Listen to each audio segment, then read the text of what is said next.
O rompimento da barragem de Brumadinho, em Minas Gerais, que ocorreu na tarde do dia 25 de janeiro de 2019, resultou em um dos maiores desastres com rejeitos da mineração no Brasil. O complexo da mina do Córrego do Feijão tem 3 barragens, que recebem rejeitos de extração de minério de ferro. Segundo a Vale, a barragem que se rompeu é a de número 1, com capacidade de 12 milhões de metros cúbicos. A empresa afirmou que ela já não era usada já fazia 3 anos. O volume de lama fez com que a outra barragem transbordasse. Na área atingida pela lama ficava um prédio de serviços administrativos e um refeitório. Essa barragem, considerada como de baixo risco, causou alto potencial de danos e é controlada pela empresa Vale. Mas para que você possa ter um entendimento ainda maior, vamos entender como funcionam as construções de barragem de rejeitos no Brasil, bem como os possíveis riscos que cada uma delas pode ocasionar. Mas o que vem a ser a barragem de rejeitos?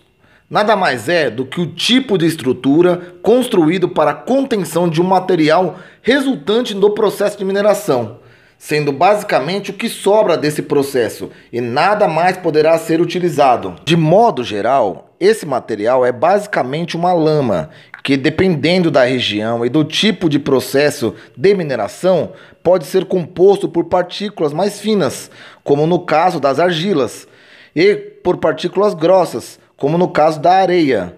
Tipo de material resultante de extrema importância, até mesmo porque boa parte das barragens são construídas por mesmos materiais, ou seja, o comportamento desse material em meio a um contexto estrutural pode ser a diferença entre a estrutura estável e aquela que se rompe com facilidade.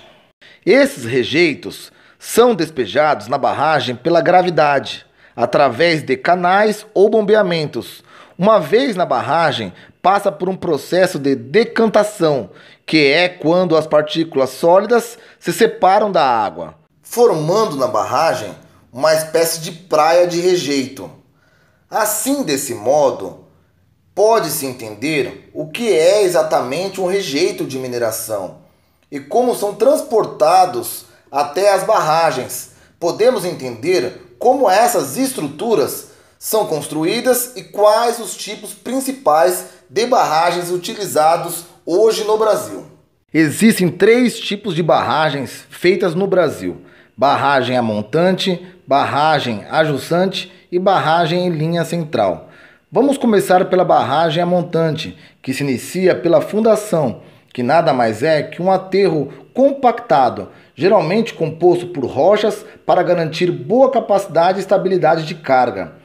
Depois, se coloca um tapete drenante para redirecionar a água represada para os dutos de saída. Para que essa água não gere danos à estrutura principal, a partir desse ponto é feito um dique de partida, que é a primeira estrutura de contenção. Essa barreira geralmente é feita com um aterro compactado ou um enrocamento, que é uma estrutura feita de pedra.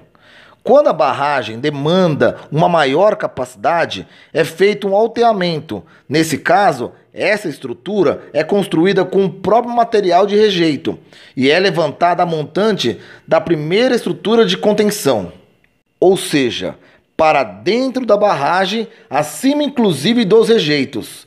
Esse processo pode se repetir diversas vezes durante a vida útil da barragem. E sempre que for necessário o aumento da capacidade, é feito um novo alteamento. O processo de barragem a montante é um dos mais comuns, pois envolve um baixo custo de execução e uma rapidez significativa. Porém, dentre os 3 métodos, é o mais estável.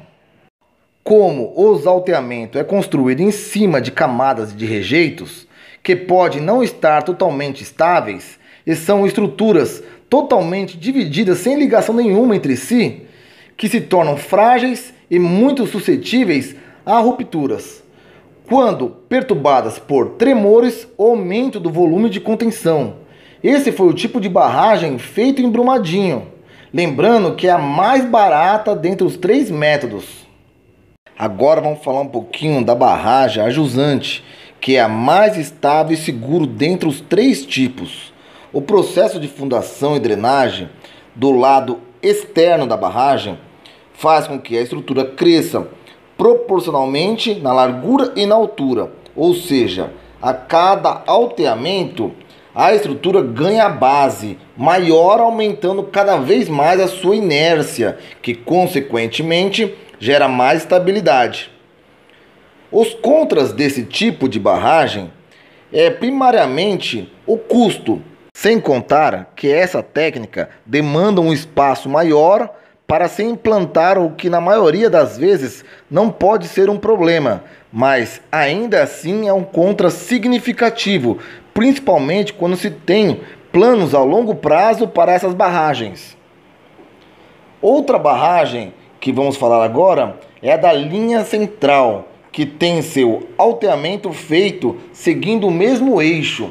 Todas as camadas de alteamento são ligadas entre si, como no alteamento a jusante, e também tem o crescimento na base, que aumenta sua estabilidade. Apesar de não ser tão estável como no caso anterior, chega bem próximo, porém tem um custo menor, o tempo de execução baixo, além de ocupar menos espaço. Mas esses tipos de estrutura não são tão simples assim, além da complexidade da execução e a necessidade constante do monitoramento.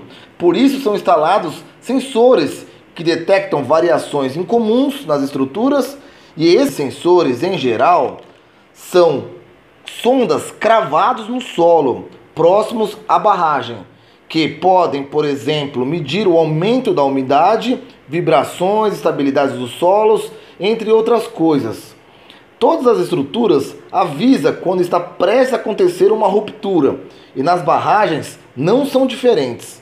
Dependendo do tipo de ruptura, é possível detectar com muito tempo de antecedência, permitindo as evacuações em casos extremos, até mesmo remediações. Isso sem contar todas as avaliações das estruturas por profissionais especializados que avaliam o estado de estrutura periodicamente.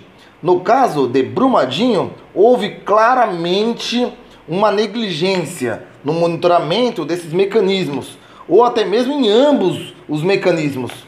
Ao meu ver, isso aí, no meu entendimento, isso aí é criminoso. O rompimento resultou em uma das maiores tragédias no Brasil, considerado de grandes proporções, considerados como crimes industrial, ambiental e humanitário.